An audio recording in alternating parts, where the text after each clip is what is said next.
Shalom para pendengar yang dikasihi oleh Tuhan Yesus. Kiranya Tuhan memberikan rahmat-Nya kepada para pendengar semua. Sebentar lagi kita akan mendengarkan pembacaan Alkitab audio dalam versi bahasa Indonesia sehari-hari. Siapkan hati saudara. 1 Samuel pasal 11. Saul menyelamatkan Yabes. Maka Nahas orang Amon itu bergerak maju dan berkemah mengepung Yabes Gilead. Lalu berkatalah semua orang Yabes itu kepada Nahas, "Adakanlah perjanjian dengan kami, maka kami akan takluk kepadamu." Tetapi Nahas orang Amon itu berkata kepada mereka, "Dengan syarat inilah, aku akan mengadakan perjanjian dengan kamu, bahwa tiap mata kananmu akan kucungkil. Dengan demikian aku mendatangkan malu kepada segenap orang Israel." Para tua-tua Yabes berkata kepadanya, "Berilah kelonggaran kepada kami 7 hari lamanya, supaya kami mengirim utusan ke seluruh daerah Israel. Dan jika tidak ada seorang pun yang menyelamatkan kami, maka kami akan keluar menyerahkan diri kepadamu." Ketika para utusan itu sampai di Gibea Saul, dan menyampaikan hal itu kepada bangsa itu, menangislah bangsa itu dengan suara nyaring. Saul baru saja datang dari padang dengan berjalan di belakang lembunya, dan ia bertanya, "Ada apa dengan orang-orang itu, sehingga mereka menangis?" Mereka menceritakan kepadanya kabar orang-orang Yabes itu. Ketika Saul mendengar kabar itu, maka berkuasalah roh Allah atas dia, dan menyala-nyalalah amarahnya dengan sangat.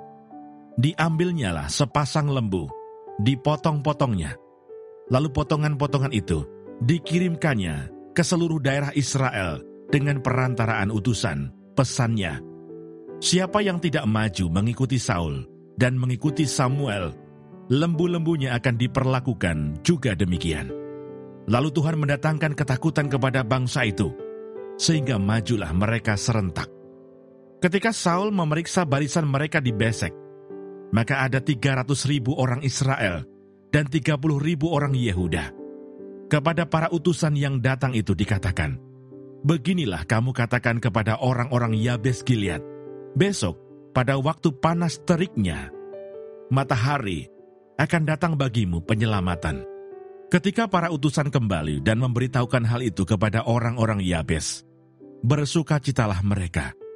Lalu orang-orang Yabes itu berkata kepada Nahas, "Besok kami akan keluar menyerahkan diri kepadamu, maka bolehlah kamu lakukan terhadap kami apapun yang kamu pandang baik."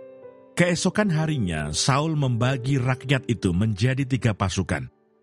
Mereka itu masuk ke tengah-tengah perkemahan musuh pada waktu kawal pagi dan memukul kalah orang-orang Amon sebelum hari panas.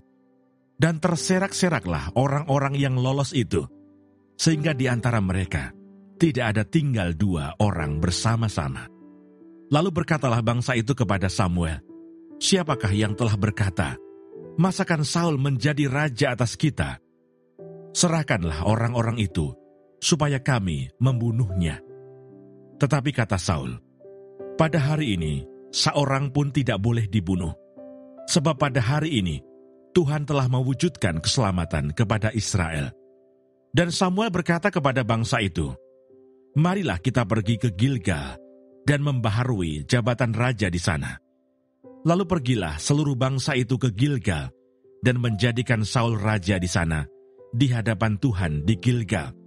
Dan mereka mempersembahkan di sana korban keselamatan di hadapan Tuhan.